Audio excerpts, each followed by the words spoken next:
I got so much motherfucking design on right now. Break it down, bring it back, make it clap. I got 3 old thoughts, new block, wear that thing. Bitches on my line, and you know.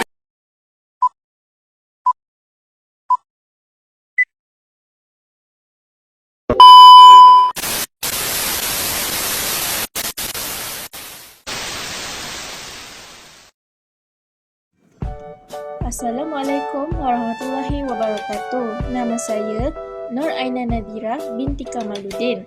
Nombor metrik D2310350 dari kumpulan 9. Hari ini saya akan menerangkan tentang perbezaan aktiviti pembelajaran mengikut kurikulum standard prasekolah kebangsaan KSPK dan kurikulum permata.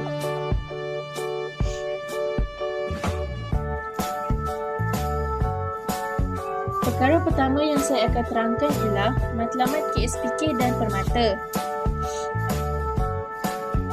Pertama, matlamat KSPK bertujuan untuk memperkembangkan potensi kanak-kanak berumur 4 hingga 6 tahun secara menyeluruh dan bersepadu dalam aspek jeris, iaitu jasmani, emosi, rohani, intelek dan sosial melalui persekitaran pembelajaran yang selamat dan menyuburkan serta aktiviti yang menyeronokkan, kreatif dan membentuk konsep kendiri yang positif pada diri kanak-kanak.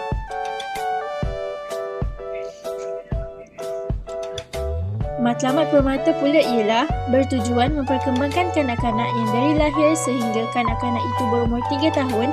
Kurikulum ini juga memberi peluang kepada kanak-kanak untuk mendapat pengalaman pembelajaran awal yang berkualiti untuk melahirkan model insan negara yang mempunyai sahsiah mulia, kerohanian yang mantap, kecerdasan intelek yang tinggi, menghargai kepelbagaian budaya, patriotik dan mengamalkan gaya hidup sihat.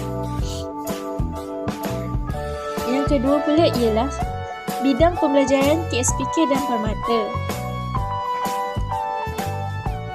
Bidang pembelajaran KSPK ada 6 tunjang. Yang pertama, tunjang komunikasi. Yang kedua, tunjang kerohanian, sikap dan nilai. Yang ketiga, tunjang kemanusiaan. Yang keempat, tunjang keterampilan diri.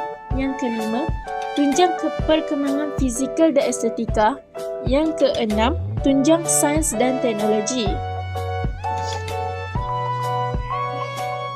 Saya boleh terangkan serba sedikit tentang tunjang KSPK. Yang pertama, tunjang komunikasi. Tunjang komunikasi menekankan kepada kemahiran berbahasa secara lisan dan bukan lisan semasa berinteraksi. Tunjang ini mengandungi disiplin ilmu bahasa yang wajib dipelajari oleh semua murid prasekolah, iaitu bahasa Melayu dan bahasa Inggeris. Bagi murid di sekolah jenis kebangsaan Cina atau Tamil, mereka wajib mempelajari bahasa Cina atau bahasa Tamil. Yang kedua ialah tunjang kerohanian dan sikap dan nilai. Tunjang kerohanian, sikap dan nilai memberi keutamaan kepada aspek penghayatan amalan agama, kepercayaan, sikap dan nilai. Tunjang ini mengandungi disiplin ilmu pendidikan Islam dan pendidikan moral. Pendidikan Islam dipelajari oleh murid beragama Islam, manakala pendidikan moral dipelajari oleh murid bukan beragama Islam. Yang ketiga ialah tunjang kemanusiaan. Tunjang kemanusiaan menekankan kepada penguasaan ilmu dan amalan tentang kemasyarakatan dan alam sekitar setempat, negara dan global serta penghayatan semangat patriotism dan perpaduan. Yang keempat, tunjang keterampilan diri. Tunjang keterampilan diri memberi penekanan kepada perkembangan sosial emosi dan pembinaan kemahiran berinteraksi serta kemahiran sosial dalam kalangan murid. Pemupukan kepimpinan dan sahsiah diri melalui aktiviti kurikulum dan co-kurikulum juga ditekankan dalam tunjang ini. Yang kelima, tunjang perkembangan sains, tunjang perkembangan fizikal dan estetika. Tunjang perkembangan fizikal dan estetika menekankan perkembangan jasmani dan kesihatan untuk kesejahteraan diri serta pemupukan daya imajinasi, kreativiti, bakat dan apresiasi terhadap karya seni dalam kalangan murid. Tunjang ini melibatkan komponen perkembangan fizikal dan penjagaan kesihatan serta kreativiti dan estetika. Dan yang terakhir sekali ialah tunjang sains dan teknologi. Tunjang sains dan teknologi memberi penekanan kepada pengetahuan sains dan kemahiran dan sikap saintifik serta pengetahuan dan kemahiran matematik. Disiplin ilmu yang terkandung dalam tunjang ini ialah sains awal dan matematik awal. Salah satu tunjang yang saya boleh jadikan contoh dan untuk saya terangkan dan kanak-kanak, kebiasaan yang kanak-kanak akan lakukan ialah tunjang kerohanian, sikap dan nilai. Tunjang kerohanian, sikap dan nilai ini kebiasaannya dipelajari oleh kanak-kanak yang bukan beragama Islam, iaitu tergolong pada pendidikan moral. Saya boleh terangkan sedikit tentang pendidikan moral pula. Pendidikan moral ini berfokus kepada perlakuan moral yang dipupuk secara berterusan sepanjang murid ditabika serta mengamalkan nilai-nilai murni seperti kepercayaan kepada Tuhan, baik hati, bertanggungjawab, berterima kasih, himmah tinggi, hormat menghormati, kasih sayang, keadilan, keberanian, kejujuran, kerajinan, kerjasama, kesederhanaan, toleransi, berdikari dan berdisiplin.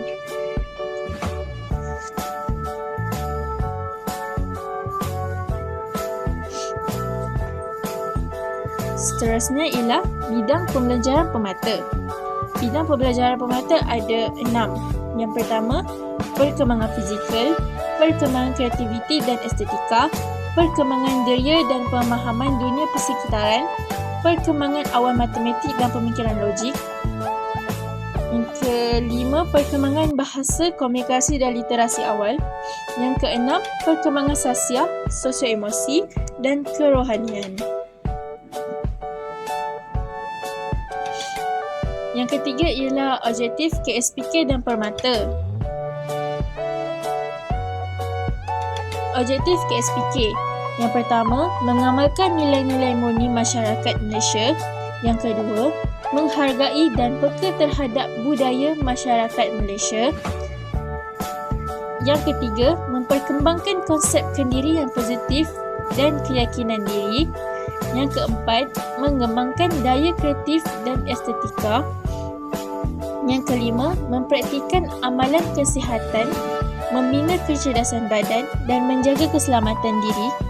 Yang keenam, menggunakan bahasa komunikasi yang berkesan.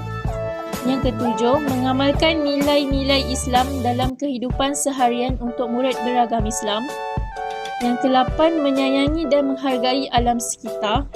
Yang ke-9, memperkembangkan konsep kendiri yang positif dan keyakinan diri.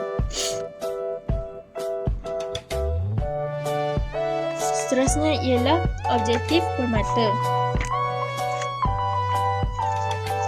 Yang pertama ialah membina kemahiran awal matematik dan pemikiran logik kanak-kanak serta keupayaan mereka menumpukan perhatian. Yang kedua, membantu kanak-kanak mengembangkan kemahiran motor halus dan motor kasar serta perkembangan fizikal yang mapan. Yang ketiga, mendidik kanak-kanak mengamalkan pemakanan yang sihat, kesihatan, keselamatan diri dan gaya hidup sihat. Yang keempat, melatih kanak-kanak mengurus diri sendiri sehingga mereka yakin dan mampu berdikari dan boleh membuat keputusan berdasarkan kebolehan diri. Yang kelima, membina emosi, akhlak dan spiritual kanak-kanak untuk melahirkan individu yang bersasiar mulia, tenang, ceria, bersopan santun, penyayang, berempati dan adil. Yang keenam, membina kemahiran bersosial, interpersonal dan intrapersonal yang baik untuk membolehkan kanak-kanak bergaul dalam masyarakat pelbagai budaya. Yang ketujuh, membimbing kanak-kanak menguasai kemahiran awal berbahasa, berkomunikasi dan literasi dalam bahasa Melayu, bahasa ibunda dan bahasa Inggeris. Yang ke-8, membimbing kanak-kanak memahami dunia persekitaran melalui aktiviti bermain, meneroka, mencuba idea baharu, mengeksperimen dan cipta sama ada di dalam atau di luar kelas menggunakan pelbagai bahan yang terdapat dalam persekitaran mereka. Dan yang terakhir sekali ialah membina hubungan positif dengan ibu bapa, komuniti dan pihak berkenaan yang boleh menyumbang kepada pendidikan dan kesejahteraan kanak-kanak. Sekian daripada saya. Terima kasih.